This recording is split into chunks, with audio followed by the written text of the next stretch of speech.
Well, I've always enjoyed cannabis. Growing up as a young boy, a young lad, I always had a drink with my friends, but every time there was cannabis, I always just went to it. It became a drug of choice, but deep down inside, I knew that I liked it, and I wasn't getting hangovers and stuff like I did with alcohol. And as I came out of my teenage years, more and more, I was using cannabis during the day, like every day. So. Going from that, I seen on the news. I was just sitting in the house one night. I seen on the news there was a news piece about young Billy Caldwell and his campaign for his medical cannabis. And I was sitting there in the house smoking an Axel joint, watching the news. And as soon as I seen it, all I seen was a mother and her son walking up the road on their own. And I just went, this is amazing. This is actually on the news. Here's cannabis on the news. I've always had this weird inclination that it's helped. My old school GP back in the day told me to eat a cannabis plant to help me with my alopecia. God love her, she's probably well retired now. Things like that always just have my mind always sort of cannabis. There's more to it. Being able to sort of join social media and really go for it with NICannaGuy and the decriminalisation in Northern Ireland and stuff, it really, really bolstered my love for cannabis, and it hasn't stopped. So where we are now, 2024, I'm sitting in the first dry herb vape lounge on the whole island of Ireland, and I'm actually not having to get up and do a 12-hour shift in a factory like I used to have to, and basically do my body in, doing my job. So it's good. It's good. It's bad as well.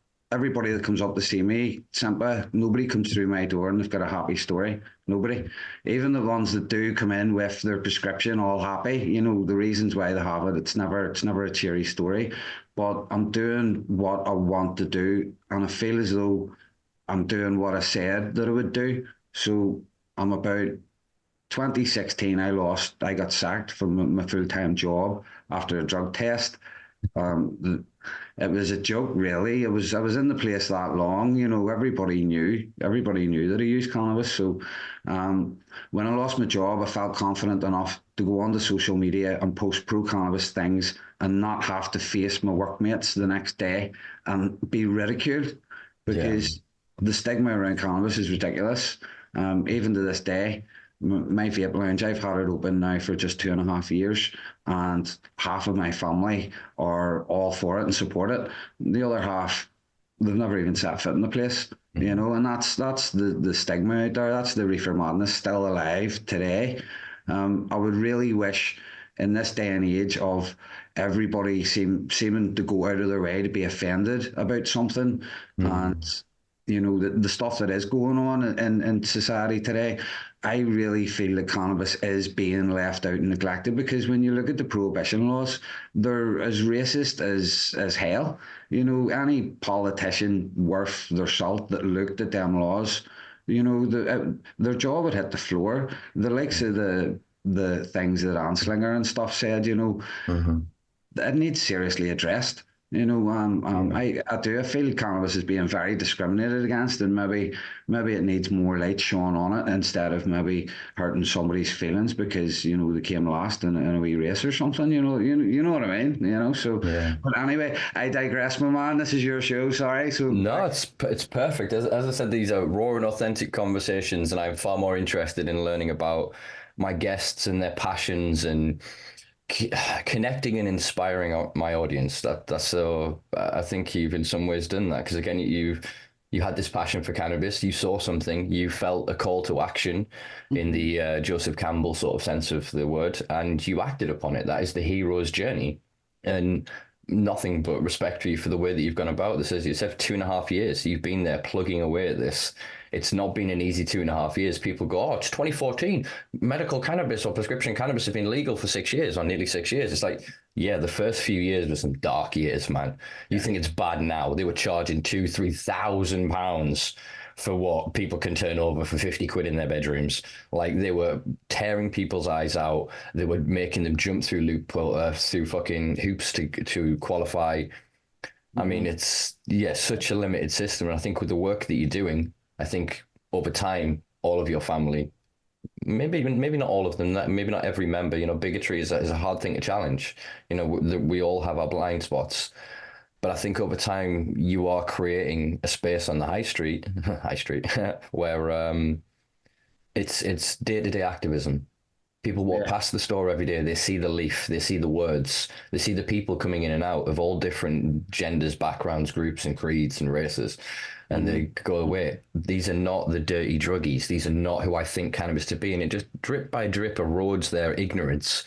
And it's a slow burn. But I think that's why you deserve all the more commending for it, because it isn't just that 20 minutes of extreme bravery as they describe it.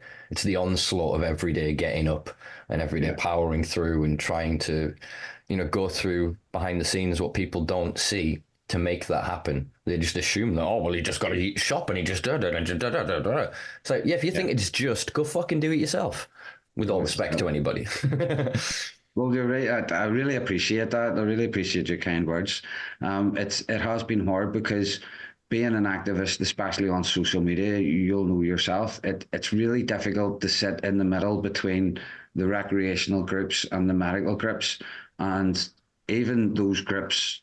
Like back 5, 6 years ago, a lot of those groups would have been tearing the hair out of each other on both sides, the recreational groups and the medical groups. So Mm, to sort of see where we are now, it's fantastic, but I still think there's a lot of work to be done. The laws were changed for the children, and there's no doctor qualified to prescribe them at the moment. The ones in the mm, UK, so the law change.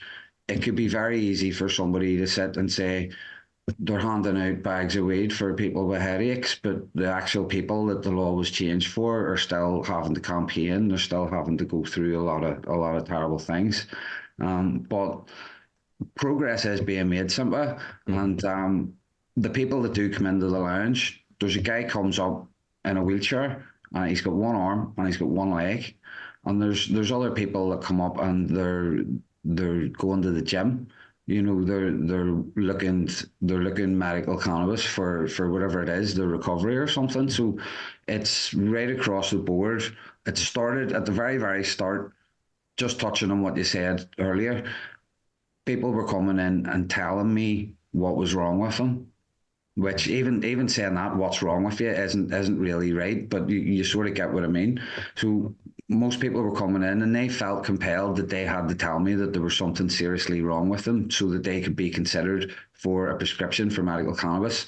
And again, that's just a reflection of the way the government has everybody thinking, because I'm not a doctor and I say that about 20 times a day. mm, But the people that do come in for a cannabis prescription, yes, there is the ones that want to be decriminalised and they're self-sufficient and they can source their own. That's maybe that's maybe about 5% of the people I'm talking to. Majority of them are either wanting a safe source or they're trying to actually just feel better. mm. Having the lounge there gives them the opportunity to come in and sit down and forget about what everybody else thinks. Yeah. There's no. I'll always say there's no silly questions, because somebody will come in and they'll say, "I know this sounds real stupid, but," and ask me, but I'm like, "Listen, come in, ask all the questions you want. That's what we're here for." And Mm, it is good to see them leave and come back maybe a week later and they've got their prescription and they're like, "Right, what all vaporizers do you have? Let's mm. let's get down to business," sort of thing. So, good days and bad days.